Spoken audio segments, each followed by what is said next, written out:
You are listening to Spotlight Sessions with Justin Bamforth. The program provides an inside look at the creative field through exclusive conversations with industry professionals. Every episode is recorded live each month in the Adobe Creative Career Discord. Check out the show links to learn more and join for free. This episode was previously recorded before a live listening audience.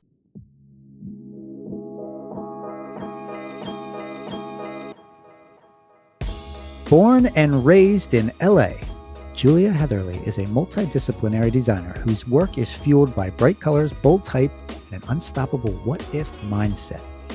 Now, her creative journey has taken her through just about every artistic alleyway you can imagine, from child acting to indie game development, print shops, and now formal design education at ArtCenter College of Design, where she's currently a junior. Julia's work has already made its way into major spaces like Adobe Max, where you may have seen her design stickers. She was also accepted into the Adobe Creative Apprenticeship program, which landed her a role at Rhythm Agency. There, she works alongside one of her favorite creative leaders, Yoji Ho. And if that's not enough, Julia also co-runs a small agency with her ArtCenter classmate. Yet despite being the queen of the side hustle, Julia still somehow manages to explore new styles and mediums just for the joy of experimentation. But tonight, we're going to dive deep into her creative evolution from graphic design to UX, UI design, branding, agency life, mentorship, and what it really looks like trying to build a creative career, all while juggling school, work, and a whole lot of passion. Julia Heatherly, welcome to the show. Thank you. Awesome intro. Well, look, you are no stranger to Discord, right? Yes, so back when I used to do game design, I did that for 5 years, and one thing that game designers love most of all probably is Discord. And so every meeting, every little talk we had to have, everywhere we sent files, that was all Discord. So I've been around the block. Yeah. All meetings were on Discord? Yep. Mm-hmm. Wow. Now, from what I understand, right? So you began your journey in game design, but for indie game development teams, how did you get into that industry to begin with? So I have an older brother. His name is Charlie. And at the time, he was a part of these teams. And it's one of those things where COVID hit, everyone is just at home. And so obviously he's working from home. And I was in, I think, a couple graphic design courses at the time, and he had just kind of asked me offhandedly, oh, we're looking for someone who can maybe do a button or, for UI or make a character move or something. Would you be interested in helping? I was just I was around the room and was like, oh yeah, sure, I'll totally try it out. And then one thing led to another, and I was there for 5 more years. So it's kind of family ordeal there. A lot of times people, they want to get into game design, but they don't know how to go about getting into it. So what do you suggest? How should they start? I think, and for me, this goes for sort of every creative field I think you want to start to get into. I just recommend taking anything that you want to try, any skill you want to learn, especially in game design. It's so much. It's coding, it's art, it's animation, it's sound design, and there's so many different facets. I recommend just trying it on your own, building portfolios, and just, really practicing if you can't really get into anything. And then another piece of advice I've received, I think, honestly, through this creative apprenticeship program that I really do offer up a lot, but also kind of take to heart is if there's someone you really look up to, if there's a mentor, a professional, there is no problem in just reaching out, cold call to them and just asking hey, I love your work. I'd love to talk. I'd love, maybe just to see what you do more. And so there's always that opportunity to just see where that goes, because you never know. Do you feel that people in the game industry would be receptive to just those cold calling type messages? I think a lot of people do. Obviously some definitely not. They will probably not respond, but that's always the game of it, is whether or not they respond or not. But I think if you just happen upon the right person, they would love to tell you everything they know.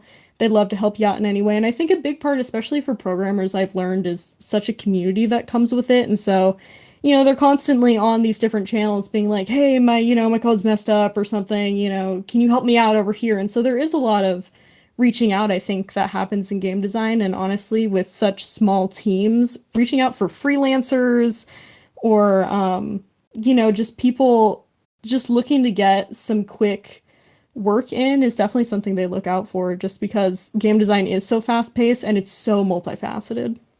Where do they primarily hang out? Is it in Discord or is it somewhere else? Probably Discord. A lot of when I was in game design. I think the last time I made a game on a team was probably, I want to say 2023 maybe. So it's been a minute for me. I don't know like what it's opened up to now, but it was definitely Discord. Everyone's always kind of active and like idling constantly is where I found. And then, yeah, probably Twitch somewhere out there. I had a lot of people who would then stream on Twitch was another thing, but then also probably the same as, in graphic design, LinkedIn, huge place to be. Interesting. Um, Professor Cannon asked this in the audience. Do you have to know how to code to get into game design? I don't know how to code. I never knew. It was I think if anything, it was a big learning curve for me to learn how to talk to programmers. So I was in the art side of it. So none of what I did really ended up being, I had to go in and code something. And I think that there's a lot of areas in game design where you don't necessarily need to know yourself how to code. There's an entire team that's going to do that for you. And so that's sort of like the beauty of it. But definitely I think trying, definitely puts your foot in the door a little bit better and knowing at least how to communicate to a developer. I mean, I'm right now in UI UX at Rhythm and we have, we do website design. So even talking to some of those developers just from a graphic design level to them trying to produce these websites is such a great skill to have, even if I'm not that well versed in code, but understanding just enough to be able to talk to them. Now, how did you make your way from that into the graphic design field? Yeah, so like I said, I was just sort of, asked by my brother just for like help here and there, and I stayed for a couple of years. But it's funny to be on the side of it where, yeah, I make video games, but I mean, like, personal level, I don't think I've ever once like sat down and played a video game. And Oh, what?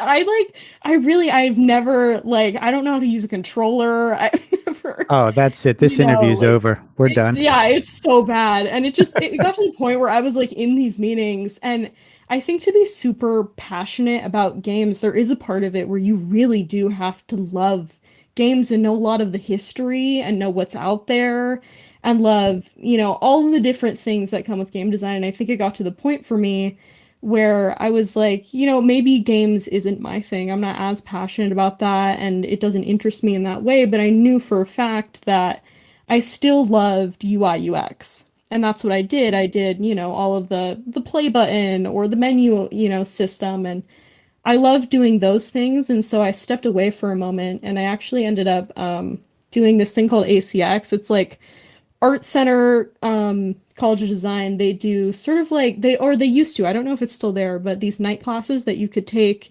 if you were a professional or someone looking to maybe switch careers or just like learn a couple of new skills, and you could take like a class or two just to sort of dip your toe in the water. And I ended up taking one of those classes. I believe it was just a graphic design class. And I just loved it. It was like everything in game design that I loved, but just take like the pure graphic design. And I just had so much fun. So then I ended up pursuing it from there. And I think you also told me that you were working in print shops too, right? Oh, yeah. So, in like a weird way, what sort of happened with games, and which I think happens a lot when you're at some smaller, like agency like companies, is it's just sort of a game of like, oh, can you do this? Does someone know how to do this? And so for games, we were like, oh my gosh, we really want hats for like whatever game we were working on. Or it's like, oh, I wish we had posters. And so it then was like, oh, Julia, you do graphic design. Can you just like go figure that out? So I was like, oh yeah, for sure. Like I'll totally figure it out. And I live in a little condensed town in Monrovia, California, out here in Los Angeles. And so like down the street we had three different print shops. So I ended up getting pretty close with the printers and talking to them. And so I used them back when I was at in-game design on those teams for a while just to be like, oh, we need this. And then I had that connection. And then once I left, I started working for them on the side just to sort of, make some money and get my foot in the door just in a pure graphic way as well. Was there a moment when you realized that graphic design was the path you kind of wanted to head in and wasn't just simply a creative phase? Yeah. Well, I think so. I think what's difficult, and sometimes I do, go back and forth on in my mind because I have tried so many different things in my life. I did acting, I did singing, and then, there was a point in my time where I was like, I'm going to become a fashion designer. And then I was like, nope, I'm going to do film. So I think there was always that thought in the back of my head where it's like, okay, is graphic design like, was this just a hobby that I liked right now, or am I going to do this forever? But, and from trying everything, I think this is the only thing that has stuck for me this long that I continuously become passionate about. And it mixes just enough of everything I like to where I could totally see myself, if I get bored in one facet of it, transitioning to another, and I'm still completely interested because graphic design is so vast.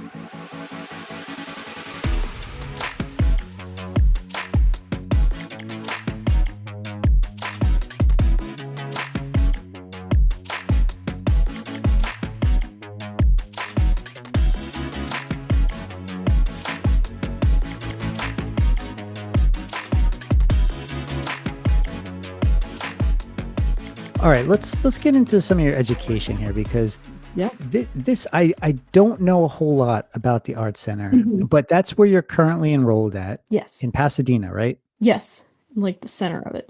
Okay. And from what you've explained to me, the Art Center has a very distinct reputation. The students have a quote unquote Art Center style, as it's often referred to in the industry. For those who are unfamiliar with the school, what is the Art Center style? Yeah, so ArtCenter itself is just it's one of the top design schools out here in the US. And predominantly I believe it's the top one on the West Coast. But what's interesting about Art Center comparatively to a lot of other colleges that I find, at least like personally through talking to other students, we are mainly an international transfer school, which is very interesting. And so a lot of the people who are at Art Center tend to be a little bit older as well. So everyone's sort of, I want to say somewhere between like 23 to somewhere in like the mid 30s. That's about the range of students you're going to see there.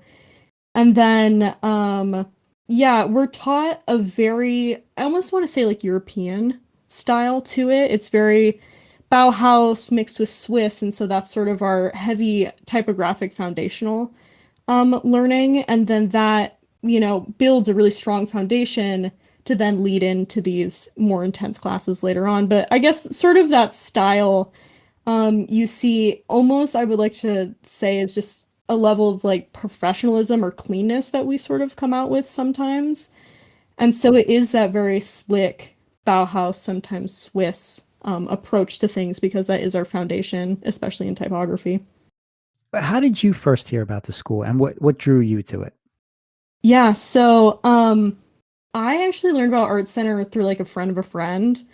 I was just sort of like openly talking to a group of people and was like, yeah, I sort of want to like get into UI, maybe just graphics, maybe take like a packaging class. I was like, I have no idea like even where I would start. And I had like a friend's dad who was like, oh, I work at Art Center, I work in like the photography department. And I was like, oh, what's that? Obviously, like never had heard of any art school ever in my life. And he was like, "Oh yeah, they have like outside courses. You can, probably just sign up for one. Just like mention my name and they'll probably let you in." And I was like, "Oh, okay, Whoa. cool." So then I think I was like literally 13 signing up for the adult class, which that was always funny to me.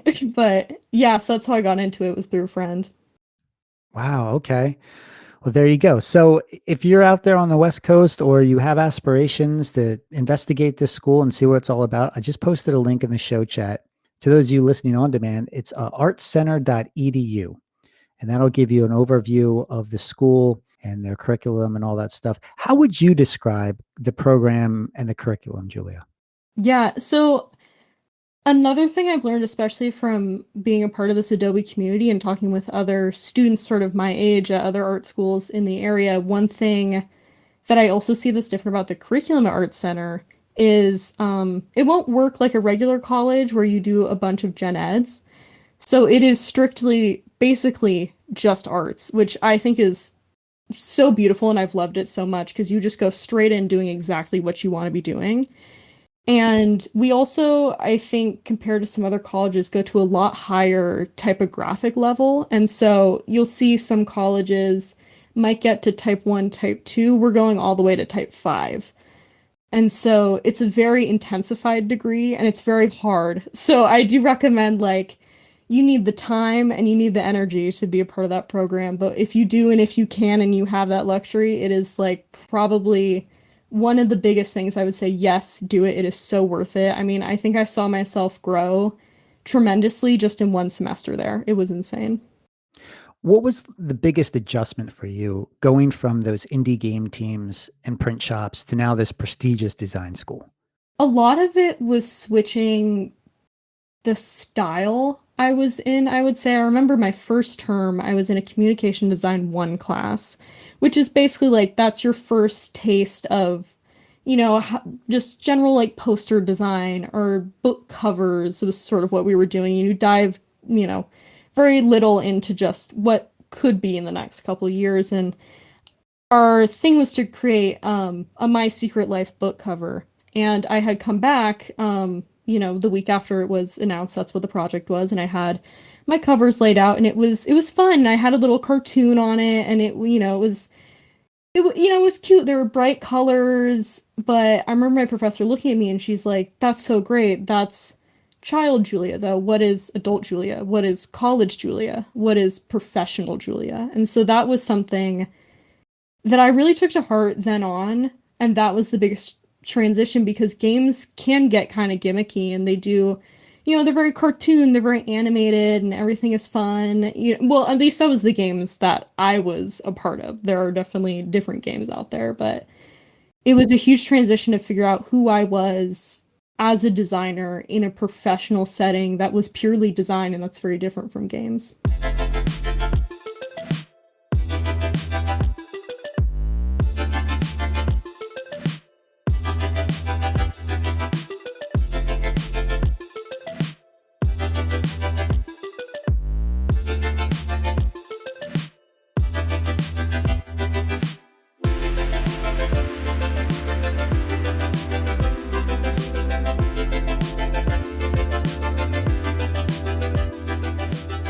There was a big event that you went to this year called Adobe Max, right?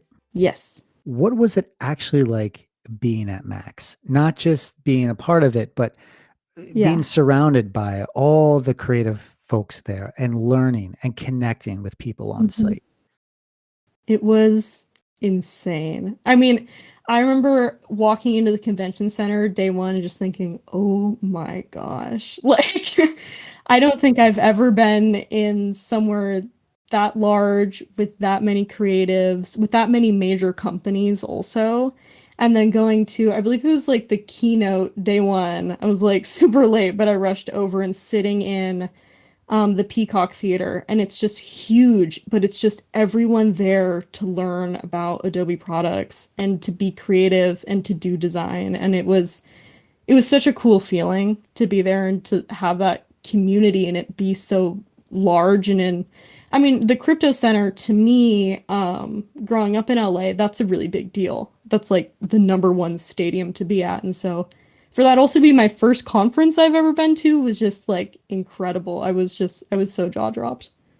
Yeah, it's quite different from being at a college where you're surrounded by a large Yeah. number of creative people to being surrounded by thousands and thousands and thousands of creative Yeah. people. Well, like at least for ArtCenter, we're a really, really tiny school. And we don't have like dorms or anything because we are such a big transfer school that you really only go to your class and you're with like 10 other students maybe, and then you sort of leave and I would obviously go back home. So to even be like in a vicinity of more like 20 people, I was like, whoa. Now, were you just an attendee there, or did you have to work at one of the booths?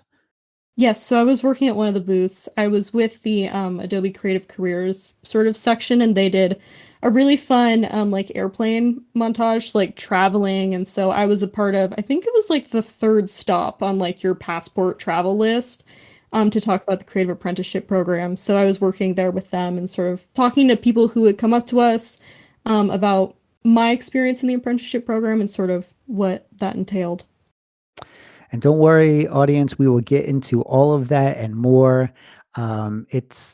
Yeah, Julia has gone through this, and we're gonna give you a little inside look as to how the program works, how you can get involved.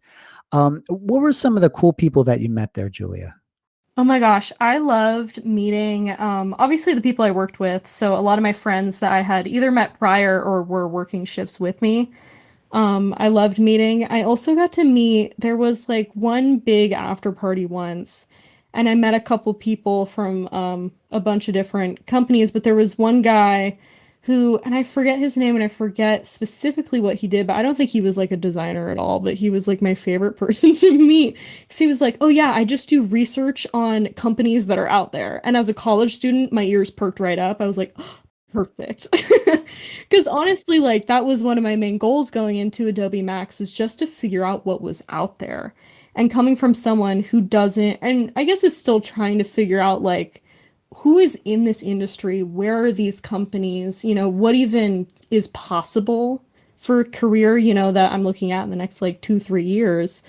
Where can I go? So talking to someone like that who's like, oh yeah, I just get lists of like where the companies are, who the agencies, what's in LA. I was like, perfect. Send me the link. He was one of my favorite people to meet. He was also really funny, so that was a plus. Yeah, there's a lot of great networking at Adobe Max, and audience, I'm telling you, you've got to take the chance, plan it out. I think next year it's going to be in Miami, so it's going to be on my coast, Julia. So you have to come to that one. I'm going to try to make that one, but I remember going out to the ones out in LA before the pandemic, and they were fantastic. But you've been to several Adobe events. This Yes. wasn't just the only one, right? Including a creative retreat. So tell me about that one. Yeah, so the Creative Retreat was the first one I ever got invited to. And that was back, I want to say, the end of my freshman year of college.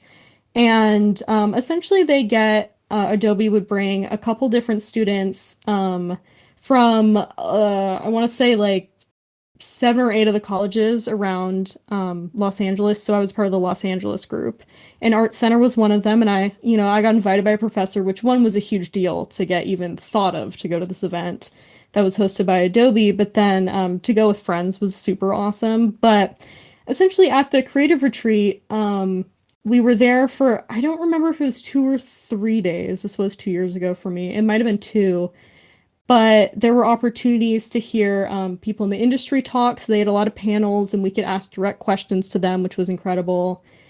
We had one-on-one portfolio reviews with professionals as well, so that was awesome. And then it was mainly, at least for me, it was a goal to just meet other people my age in the industry and sort of talk to them and be like, "Are you afraid too? Like, I'm afraid. Like, do you know what you're doing? Because like I'm still trying to figure it out." And then sort of have those contacts as well, and just sort of meet people around the area. So yeah, it was super awesome. That's a really interesting point you bring up, because I think a lot of times when we hear the term networking, we think, oh, well, I don't know how to network, and I've never been to a networking event. I don't know what to expect. And then we kind of talk ourselves out of it. But I think a lot of people forget that there's others just like us. Mm-hmm. And, like you find those people, you connect with them, and then your mind is instantly at ease. You can help each other grow, encourage each other, and you never know who you might, rub shoulders with, or connect Yeah. with, or it might lead to another job. Um, how did that whole relationship with Adobe begin? Like, how did you hear about Adobe? How did you find out about the creative retreats? Yeah, so I mean, I've been a like a lifelong Adobe user at this point. I think I've been using Adobe products since I was like maybe 10 or 11 just from like offhanded school, classes like graphic design 1 or something. And so I've known about them as a company for a very long time, but the creative retreat was actually something you got, and I don't know if this is how it worked at every school, but at least for Art Center, we got selected by one of our professors, and so I was one of I think like 8 people to be selected for it. So I found out about it through her offering me to go through that sort of email, and that's when I sort of learned a little bit more about what was going on as I sort of signed up through it. Yeah. So if you're listening to this program right now and you're attending college, inquire. See if there's an event happening that you can kind of, show up at, and who knows where it will lead. But you ended up, I think it was at that creative retreat, right? That you heard about these commission projects that we have. So, from my understanding, I don't know if the apprenticeship program had launched yet when I was a part of the creative retreat. I believe I was the retreat that was right before they had launched it. So it wasn't, at least I don't think it was in talks back when I was there, but I had gotten really close with some of the people from Adobe working there. So someone like Tara, who I absolutely like adore. She's like my favorite. She's so funny. But I mean, you spend, 2 full days with these people, and it's a very small event. We were in a very compact space, and so you get to know people pretty quick. And so I loved talking to Tara on the side, and then I end up going to, or then she invited me to a UCLA sort of creative careers talk, I believe. I don't really know what like the official title of it was, but it was open, I think, to anyone who sort of wanted to come, and it was out at UCLA. I had nothing to do, so I was like, yeah, okay, I'll check it out. I love Adobe. And from there is when I think they launched the apprenticeship program.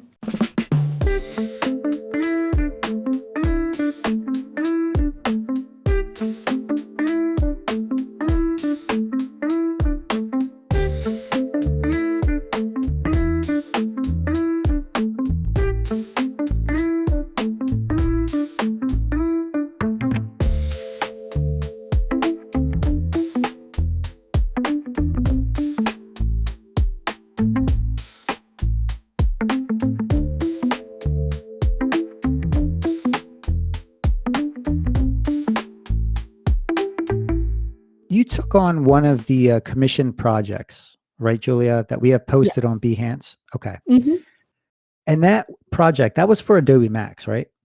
No, so actually, I did an illustrated book cover Oh, before any of that, and that's how I started the apprenticeship was with that. okay. Well, what was that commission project like?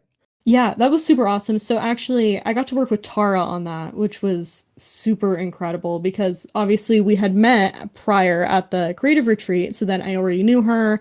I sort of already had that standing, which was awesome. But yeah, I mean, essentially, you apply and then on there it gives you your prompt. So mine would have been, I think it was an illustrated book cover for some, talk they were doing and they needed just an illustrated notebook to give out as merch for the people who came.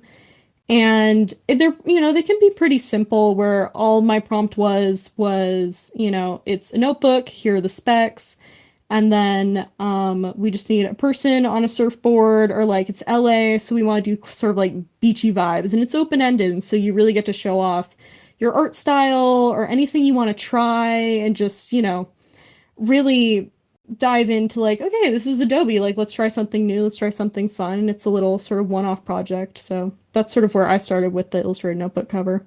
Okay. And now Catherine has just dropped in the chat that they recommissioned you for Adobe Max and you Yes. created another project. So this was a second project. Yes, that would be my second one. Adobe Max was coming up, and I get another email from Tara, which once again, love her.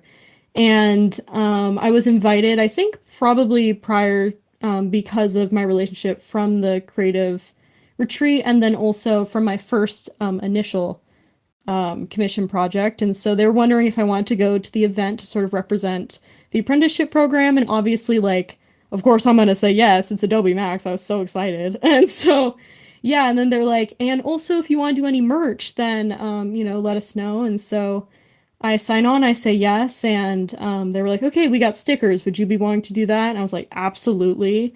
And so, yeah, they hooked me up with Adam the illustrator, Mr. Adam Bosley, sort of as my mentor on that project. And the prompt for that, I believe, was we just need just some fun graphic design or sort of just design related stickers. It's a pack of 5. Here are the specs. We're going to need also the sort of, I think it's like the cardboard lip that goes on the packaging. And yeah, get connected with Adam and then start the process from there. And to those in the audience, Adam Bosley, that's the creative director. Yes. Okay. Walk us through what that was like, working with Adam Mhm. and working on this custom sticker set. Adam has been one of my like most favorite people to work with. He is so funny and he's so down to earth, and it was a very collaborative experiment or experience, I think, the second I hopped on the initial call with him. Um, yeah, once again, they leave it kind of open-ended, which is really awesome. And so it was sitting down with Adam and being able to ask, like, okay, so now we're just, troubleshooting, like, okay, what's the art style we want to try and go for? And so then we're like, okay, we could do like 90s, maybe Y2K. And then he also asked, which I loved, what are your strengths? And so, I told him I was like, I love typography. That is one of the things that I just feel really strong as. And we had a really tight turnaround, I believe, on the project. And so I was like, one thing I can whip out in about 2 days is probably a bunch of type. So, we're going to go in that direction. And we had a style, we had direction where it was fully typography. And then because it is type, we had to sort of go through some copywriting. So we had a pretty fun time DMing back and forth, being like, okay, what's funny as a designer, but it's also like sort of general. And yeah, so there were some pretty funny conversations that came through that. And then obviously it's crit back and forth. So I would, make a couple mock-ups, send some files to him, receive some notes, and then eventually you get the finished version. Now, if you are new to the Adobe Creative Career Discord, I'd like to take a moment to share one of the coolest things we're working on right now, and that would be the Adobe Creative Apprenticeship Program. This program connects aspiring creative people like you with top creative companies providing the actual training and experience that you need, which also looks amazing on a resume. Think of it like the ultimate internship meets mentorship opportunity. But wait, that's not all. You see, there is another aspect to the program, and it's called commissioned projects. This is where you can get even more experience working on an actual paid project with Adobe. Yes, that's right, Adobe as your first client. Seriously. The details on the Creative Apprenticeship Program, the commissioned projects, and more incredible career resources can all be found at behance.net/resources. That's behance.net/resources.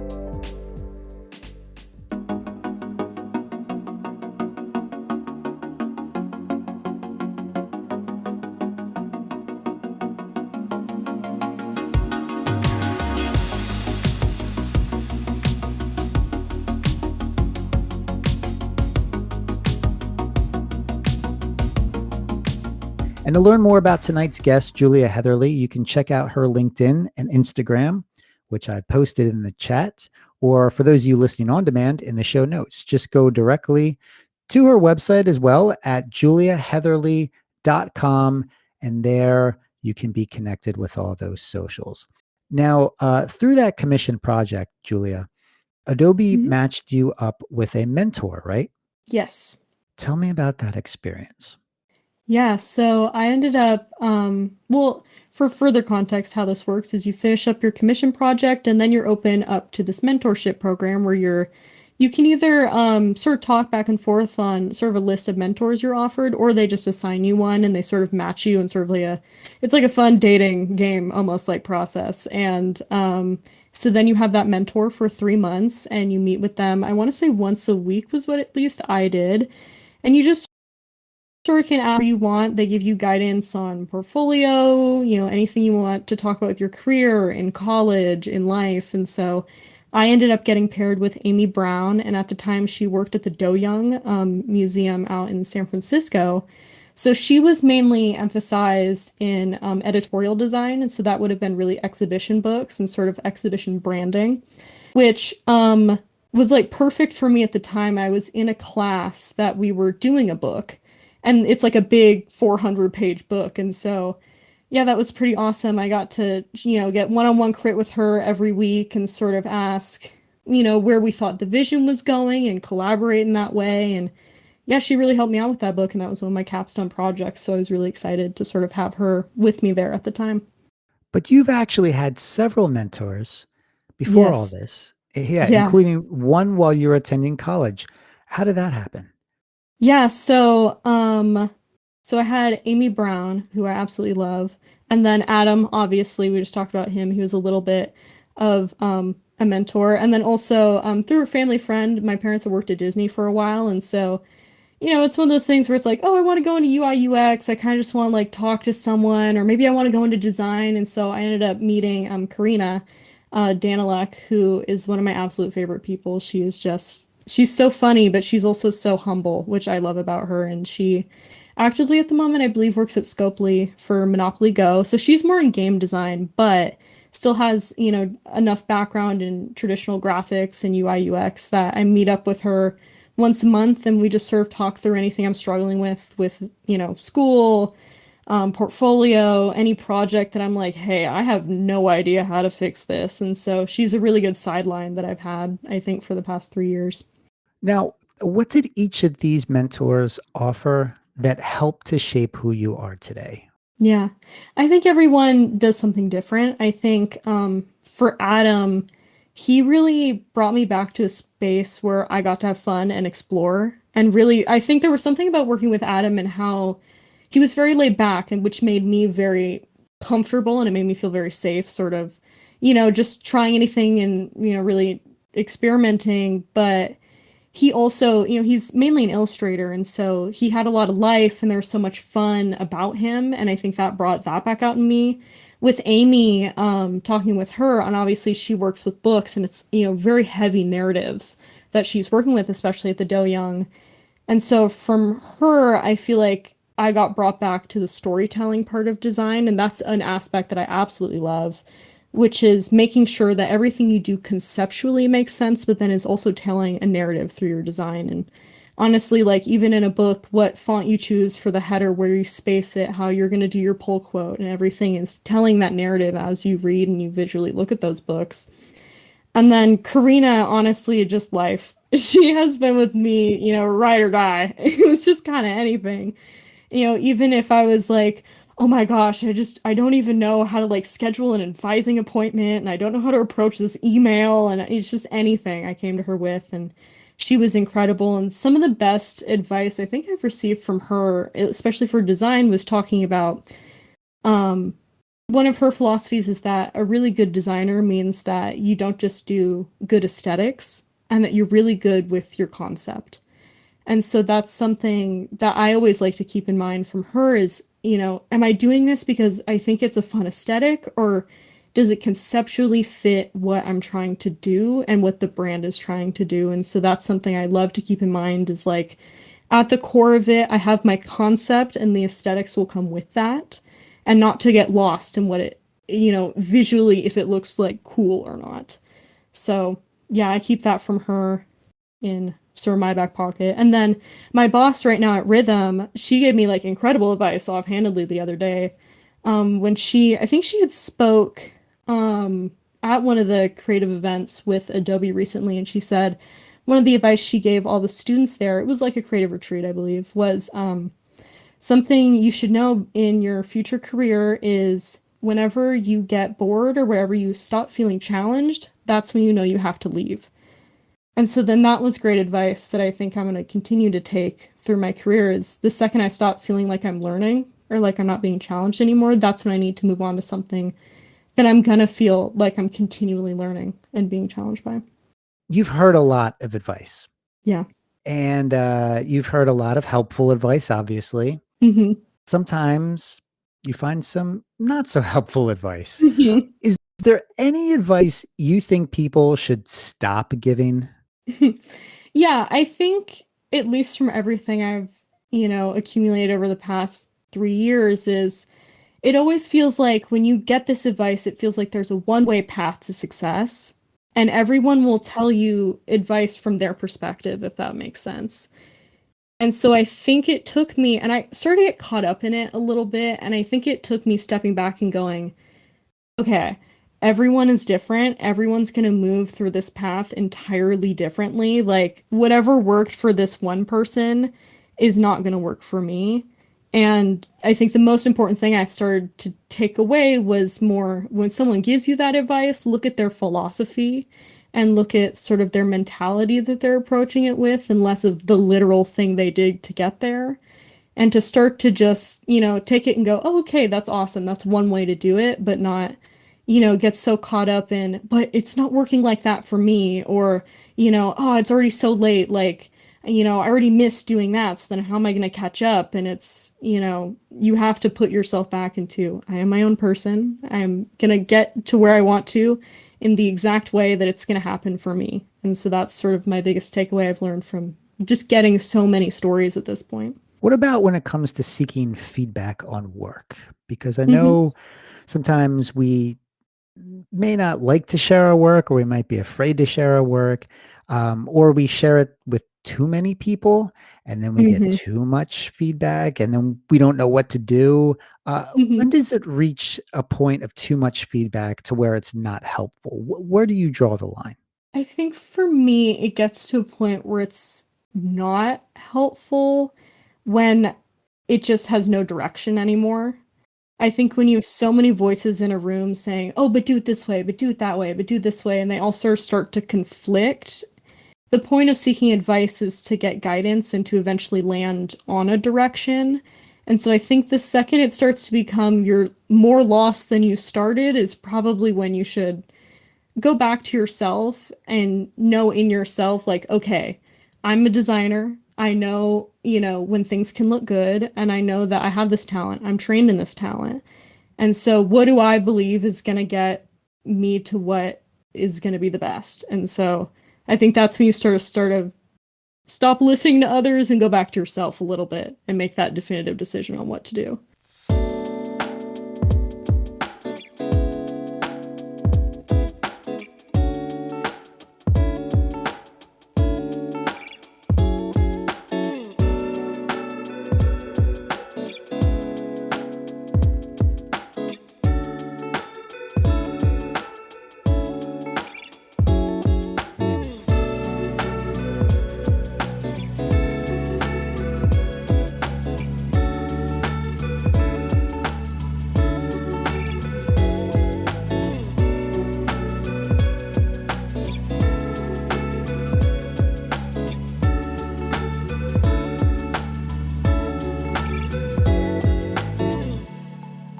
So, after you completed this commission project, you were invited to apply for the Creative Apprenticeship program, correct? Yes. And that opened the door to working with Rhythm Agency. Why don't you tell the audience how that came about? Yeah, so I basically on Behance, you're opened up to this tab where you can now look at a bunch of internships that are going to be available after you finish your commission project. And so, I'm like scrolling on a lot of the internships. I'm at this point at school, and ArtCenter works very differently where you can take semesters year round. So at this point, which don't do, if you're going to ArtCenter, don't do this. I did 6 semesters straight. So I did 2 years, no break, which terrible. But I got to a point where this fall that we're actively in, I was like, okay, I'm going to take a semester off. I have some free time. There's one of two options I have here. I can either just rest and do nothing, or I can try for one of these internships. They're available to me that I can look at. So I started looking at them and taking them pretty seriously. And so, I applied, I think I applied maybe two. Rhythm was the main one that I was looking at because it was, fully remote. I loved that. And then, you just sort of looking at their website and their company and what they stood for, I think really resonated with me. And so, yeah, I mainly focused on that one. And then from there, it was interviews and the whole 9 yards. And then now I'm here. So it's awesome. Now, you mentioned it being an internship, but this is a little bit different from an internship, right? This is an apprenticeship. Yes. Yeah. So I think the main difference in that is that instead of just like a regular boss that sort of just, gives you a task and you do it, is they also work with you sort of as a mentor. And that's where I think the apprentice part sort of comes in. Yeah, it's not your typical, like an internship. You don't know what you're going to be working on. You might be fetching someone's coffee, or just, scanning in documents or faxing papers or whatever, just boring stuff. That's not how this works, okay? Let me give you guys a little more information. The Adobe Creative Apprenticeship Program, you're actually working on real world assignments with an industry leader, with a top creative professional. You're doing creative things. It's absolutely incredible. And it's invaluable. But how do you really get involved with this? A lot of times people don't know how to begin. Well, we make it very easy for you. Okay. The first step is you go to the website I mentioned earlier, which again is behance.net/resources. From there, you complete one of the free courses under the career guide section. Then you set up your Behance page with some design pieces that you've created. You add some information about yourself. You really make it look good and stand out. Think of it like a mini portfolio site that you would send out to prospective employers. Then you can apply to any one of the paid commissioned projects. New ones are always being added, so just check back daily if you don't see something that aligns with your interests. But after you apply, each application is reviewed by a real live human being. It's not an AI algorithm, and the ideal candidate is chosen based on their pitch in the application and the quality of their Behance page. Now, right now, the program is only open to students, recent grads, or early career creatives residing in the US, UK, and Canada. But if you are selected for a commission project like Julia was, then you're provided the opportunity to connect with one of the amazing mentors that we have on the team.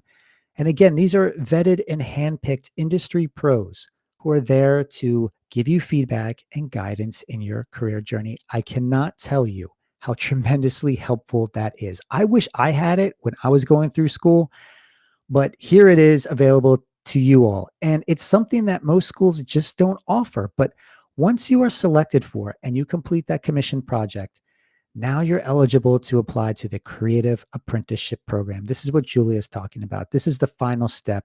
It's the top tier step, the exclusive step, and very, very few people will actually get into because it is a lot more limited. But you get to potentially work with some amazing employers on these actual projects like Julia is doing right now, working with Rhythm Agency. So don't miss out on these incredible opportunities. It's behance.net/resources for more details. Check that out. Julia, when you started working at Rhythm, you interviewed with Yoji Ho, and you mentioned to me that the interview process with her was actually different. It was Mhm. unexpected. What made it stand out? Yeah, I mean, I've done interviews here and there. I've never really interviewed for like a design sort of job. It was a lot of like, I'm gonna work in, a customer service. I just need some money in high school. And this interview was so different because it felt more like just a conversation. And Yoji, she'll actually, if you ever ask her, she'll talk about it and she'll say, the way I interview is if in my ideal world, if I could take you out for lunch or to get a drink and we're just having conversation, that's how I'm gonna interview you because I've seen your portfolio, I know your work, and I'm just looking to see the quality of person you are. And so I think that's what made Yoji's interview so different was it was really us talking about design philosophies, how we feel about different things that are going on in design, ways we work with other people, even like what movies are you watching right now? What's your favorite TV show? Like, what's something you just hate? Because sometimes I think for her, like complaining is like a really good way to sort of get to know a person. And so that was a funny question I got asked. Really? Where I was just like, yeah. And really opens you up and it was so funny. And I think that at least the team at Rhythm, Yoji, and then also my manager, Tammy, the people that they have sort of hired there. And one thing about Rhythm in particular is they are funny and they are personable and everyone is kind, but they're very real and they're very humble. And so that was an environment that through the couple of interviews I did, I was like, wow, I actually like I love the people I work with. They're so funny and everyone is so just down to earth. And I've never had that through an interview process before. It was really just like loving the people who I was talking to and really being like, yo, I could like hang out with these people. So yeah, that was super different. Hanging out with coworkers? I What don't is believe that. Yeah, that? that's um Literally. what does your role look like day to day as an apprentice there? Like what are you doing? What Yeah. are you involved with? So it's pretty awesome. You were talking about earlier about the amount of work you get to do as an intern, and like I will full force stand by this. I think it's insane the amount of hands-on work I do. It is like honestly incredible. Especially at this being like my first job sort of at an official agency, but I do not to like give away the projects, I guess, Yeah, but yeah, it's a sure, lot sure. of I don't want to like get you in trouble. but we're an agency, so we get a lot of pitches, and so sometimes I'll work one-on-one with my manager on those pitches. So actually getting these companies and then building out sort of, what their website or what their brand can sort of look like. And I'm literally working on that pitch and on the literal website that they're going to pitch to these incredibly huge companies, which to even be like in that at this, sort of time as an intern is so incredible. And then we have another client right now where I am directly doing their social, I'm directly doing flyers and posters, and I work one on one with, a producer and those clients. And then unironically, we're also making a little game right now. So then I'm working directly with developers and meeting everyone. And so I am doing so much hands-on work directly with the client and getting stuff that I actually made is now produced out there somewhere, to these clients, which is super like mind-blowing and incredible to be at this level and doing. What have you learned on the job there that school just couldn't teach you? Um, One thing which I think is interesting for me at least was the amount of focus that I have there. I log in, I'm 9 to 5 and I sit at the computer and I do my job, and the amount of just I'm so much better now at iterating because of that and moving quickly, which is like absolutely incredible, especially in school, because I think a lot of the time I got stuck in sort of the concept phase. And I would get stuck being like, okay, what do I do? What style do I pick? You're just staring at this blank page and there's nowhere to go sometimes. And I just spend way too much time concerned about filling a page that I'm never actually filling in those hours and hours that I spend just contemplating it. But being in such a quick deadline sort of situation, especially with an agency, they've given me really great tools to learn how to mood board really fast, how to pull research, how to just start and like edit on the spot and, iterate just without having those moments of like, oh, what do I do? And just wasting hours.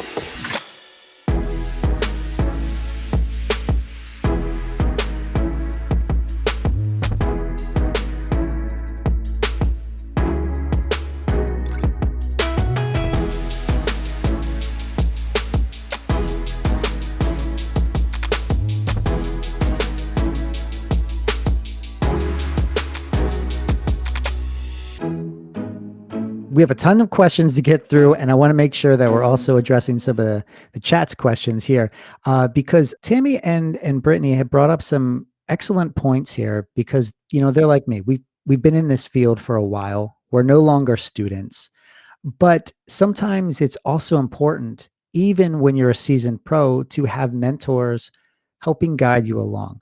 No matter if you have a lot of experience or you don't have any experience, um, what would you advise people, or how would you advise people to find mentors besides this program? Hmm. How can somebody go out there and just find the right fit? And how do they know if they're the right fit?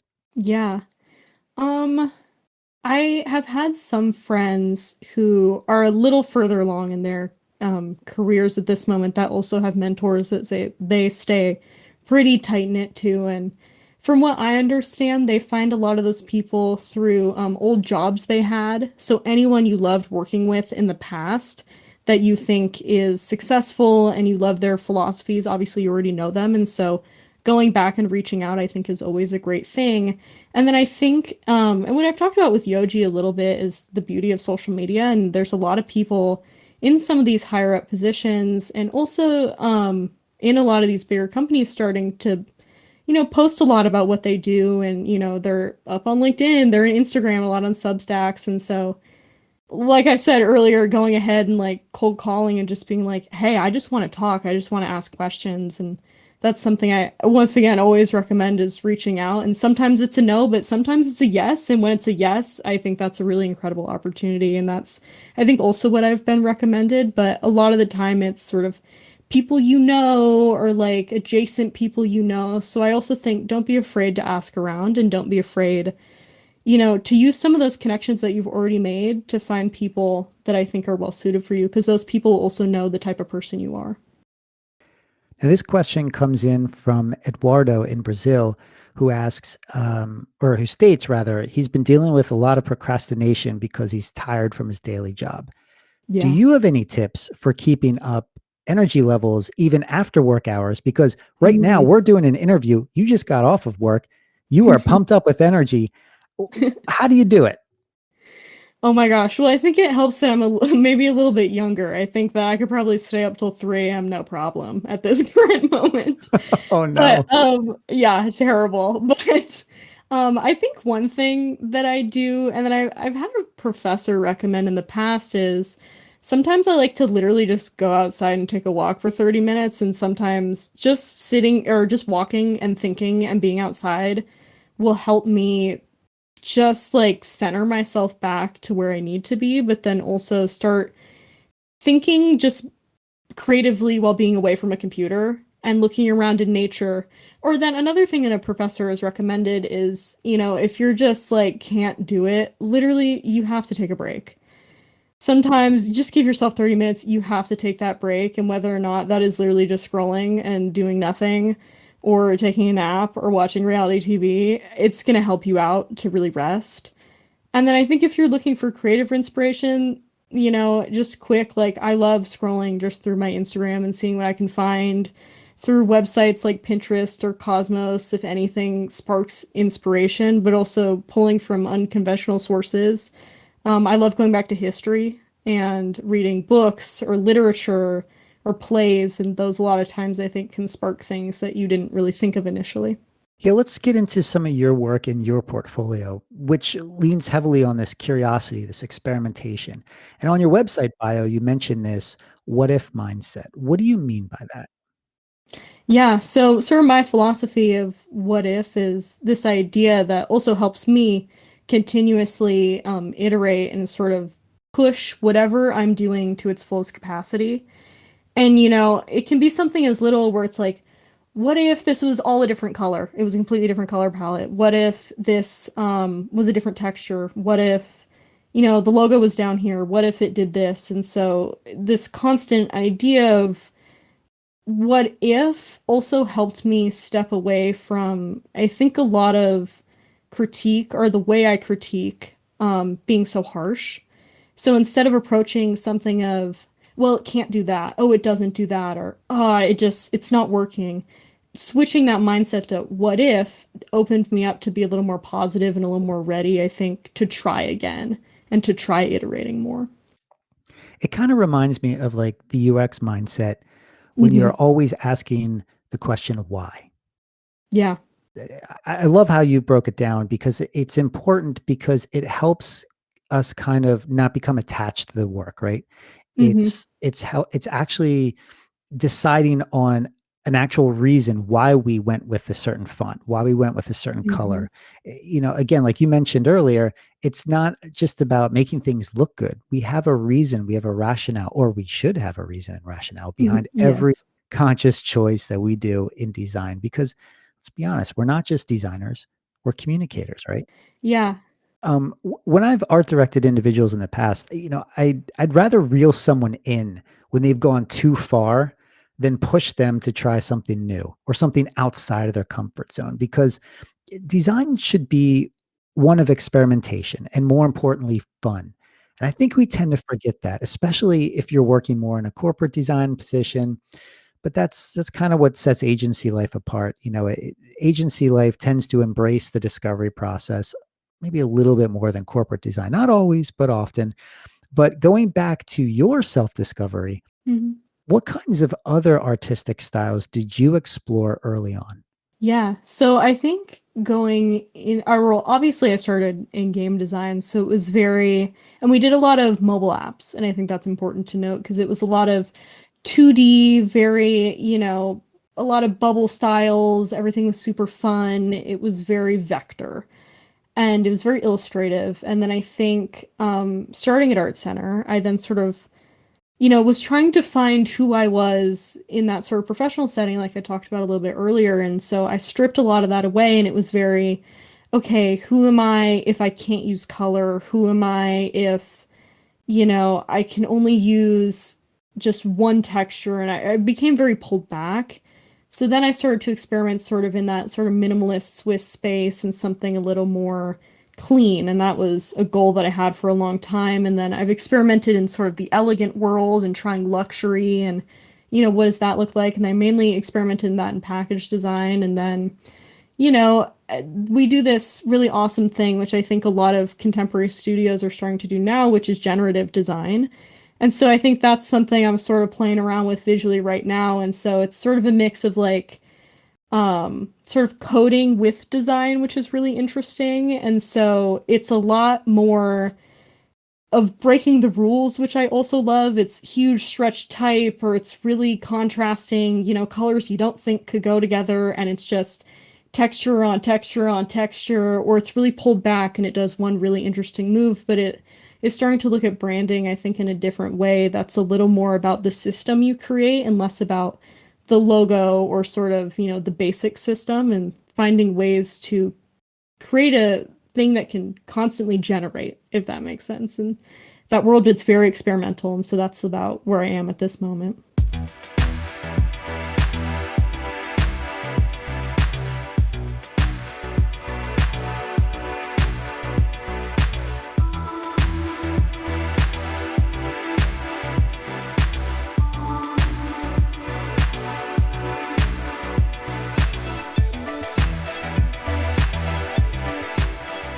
Professor Cannon asks in the chat, what is your favorite font?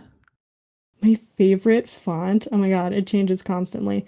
Right now, see, because if you asked me my first semester of college, I would have told you Futura, and then now I look at that choice and I'm like, wow, that's crazy.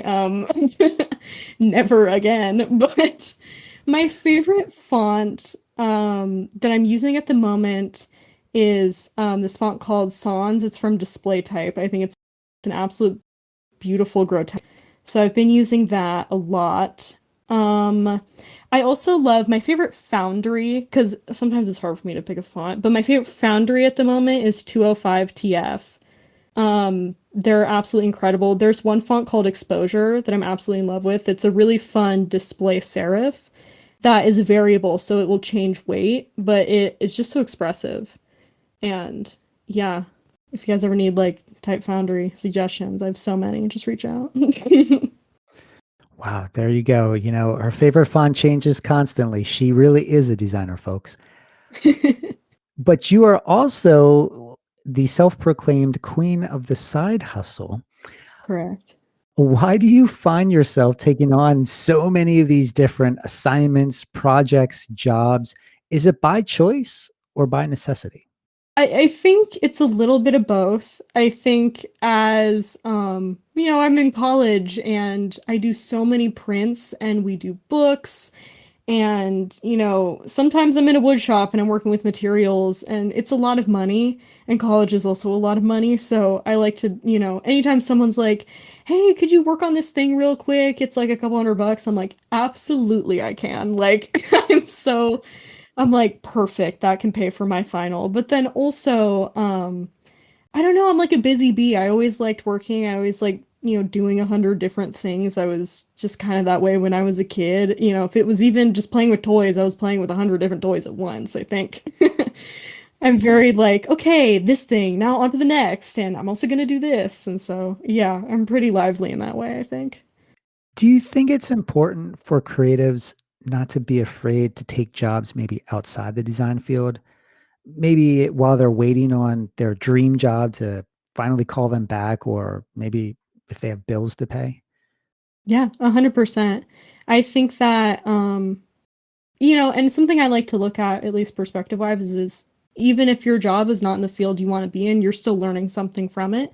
And there's still someone you can meet in it. And one of the jobs that I've had for about 4 years now that I recently just left is I worked in an ice cream shop this whole time. I like absolutely loved it. And in a weird way, it was so sad for me to quit because it somehow helped with design, because I just, in customer service at least, I got to meet so many people, like just in an 8-hour time span, and learn all their different stories and ask them weird questions, or even, just it was nice to be outside for a moment and just know, like, oh, I just do this task and it's just helping me relax in a way. But I mean, it can be stressful, let's be real. Customer service is like, it's not the most relaxing job, but sometimes doing something outside of it is really helpful, at least for me to think and step outside of, everything that was going on. Now that we talked about favorite typefaces, what about your favorite ice cream flavor? My favorite ice cream flavor? Okay, so I because I worked at like an artisanal sort of ice cream shop, they did all homemade ice cream. So now every like place I travel to, I like to try the local homemade ice cream, and I always try their stracciatella. It's like the chocolate chip, but it's Italian. Because I think if you have a good quality stracciatella, then I think that you're a good ice cream shop. That's always how I judge it. But if you're ever like looking at sort of their more fun like mashup flavors, I love anything with caramel. I love a crunch. And then Baskin Robbins like 31 flavors. Mhm. Yeah, terrible. I love my favorite flavor is Wild and Restless. It's the like the blue, green, and purple one. It's like if you're four, I think you would really love it, but that's my favorite ice cream flavor in the whole world. It is just it's so goofy and it's so tart. And yeah, that's like my go-to. But What is this chaotic ice cream flavor of disaster? I love it. And to those of you who haven't eaten dinner yet, and we're ruining it for you, my apologies. But you also run a small agency now with your classmate Stephanie Player. How did this come to be, and what's the name of the agency? So we're called Extended Bold, and I guess a background to sort of that name is we were in a type class together, term two, I want to say, so that'd be my second semester of college, and I think that we just immediately clicked, and we're really funny because she's had a longer career than I have, and I'm only 20, so I'm basically coming at this with like zero experience. I'm super young, and we just clicked. She's from New York, and then I'm out from LA.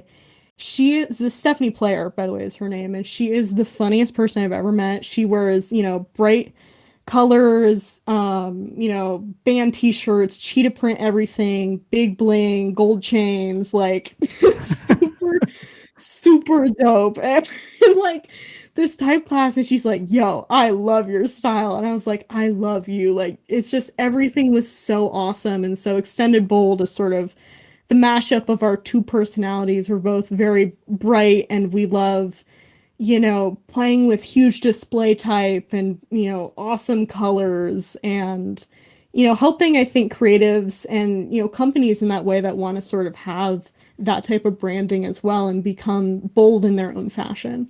Whether that be in their story, in their look, or even how they started being bold and different. And so that's how we sort of stand out in that way, being Extended Bold. I'm gonna have to look up this Stephanie Player. She sounds like an interesting person. Maybe we'll have to get her on the She show. is incredible. I love her so much. Chains and all. Yeah. What has been the most surprising or unconventional lesson you've learned while building out this career, or at least starting this career? I mean, the way you talk, it sounds like you've been in the business for like 20 years now. Like it's incredible. But what's the most surprising lesson you've learned along the way? I think that the most surprising lesson that I've learned, and I think also just about myself, is that I'm never going to be the same designer I was this year that I'm going to be next year. And I think a really important thing that I keep reminding myself is that, I float different pathways and I love just going where things take me. And that is okay to not really know sort of what that future holds in that sense. And that I know in my heart that I'm going to be good wherever I end up. And I know that I'm, strong-willed in that way, but it's okay to change and to try new things and to hop into something that might seem a little scary and unconventional, but it can lead to something really great. And so that's something I like to keep with myself and know.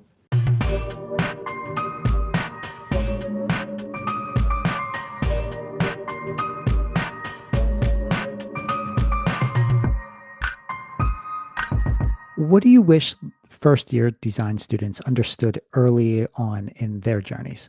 Ooh, this is fun because I'm TAing a type 1 class right now. So they are literally first year and they ask me these questions all the time. But I think that what I love to tell them is to never lose the story you're trying to tell and never lose the person that you are in design. And I think that sometimes when you go to certain companies or even, you see other peers with different styles and you start this comparison game and you're constantly going to be doing that. And it's really important to know this is who I am. These are the designs that I love to do. These are the people that I want to work with, and those people are going to find you. And so, yeah, I emphasize that to them is to never lose yourself in it and to constantly be working on who you are as a person, because that's also going to help you with clients and you with other people, and just learning design and telling those stories is to stay true to you. Wise words. Very, very wise words. Are you sure you're only 20? Sometimes I think maybe I'm 47, but I'm definitely definitely been around for 20 years. My bones feel it though. It's not great. There you go. Exactly 47. It has to be 47. Yeah, exactly 47. That's what my knees told me, but it's okay. All right. So, what direction do you ultimately see your career heading in the future? What are your career aspirations? So I think right now, after working with Rhythm for these past couple months, I'm really looking towards a creative agency. I think that's where I want to head. I want to be working somewhere that's, working on a bunch of different projects and gets new clients and has the opportunity to really try a lot of things. And I think moving forward in the future, it's less of like a specific company in mind and more of a company with a specific set of ideals that I'm looking for, where I want someone who's willing to try new things. I love experimenting. I would love to work somewhere that is also bold and, has that life and that personality and loves to tell really impactful stories and can work with somewhere, a big corporation, but also sometimes those nonprofits, and work with, those companies that I do think really matter and need really strong branding to stand out. And so getting a little mix of that, that's what I'm looking towards, somewhere like that. How can people best reach you? Do you have a preferred platform? Yeah, I mean, I'm Gen Z, so I'm constantly on my phone. So pretty much if you hit me up on LinkedIn, if you email me, if you, Instagram, I'll probably answer you within a day. So I guess I would prefer, I don't know, it depends who you are, but I answer the most, I think, to Instagram, and then also email as well. Well, there you have it, folks. To those of you who are just tuning in, shame on you. You missed an incredible program. But if you're listening on demand, you've just heard an incredible program. I wish we could have more time, but that about wraps it for this episode of Spotlight Sessions. I want to thank Julia Heatherly for joining us tonight to discuss her incredible career journey. Be sure to connect with Julia on LinkedIn, on Instagram, or at her website, juliaheatherly.com. If you enjoyed this program, catch all the latest updates for the next Spotlight Sessions and all of the exciting content we have right here in the Adobe Creative Career Discord by following the upcoming events calendar right at the top of the server so you can see what's coming next. I also want to thank my producer, Catherine Chu, Lisa Temple, and the entire Adobe crew for sponsoring this program and helping to bring it alive. And thank you, Discord community. And to everyone who tuned in to listen to me, your host, Justin Bamforth. You can always catch me on Discord, LinkedIn, or my website, justinbamforth.com. Until next time, everyone, take care. For more conversations with creative professionals, subscribe to the Spotlight Sessions podcast or check out the Adobe Creative Career Discord. Links are posted in the show notes.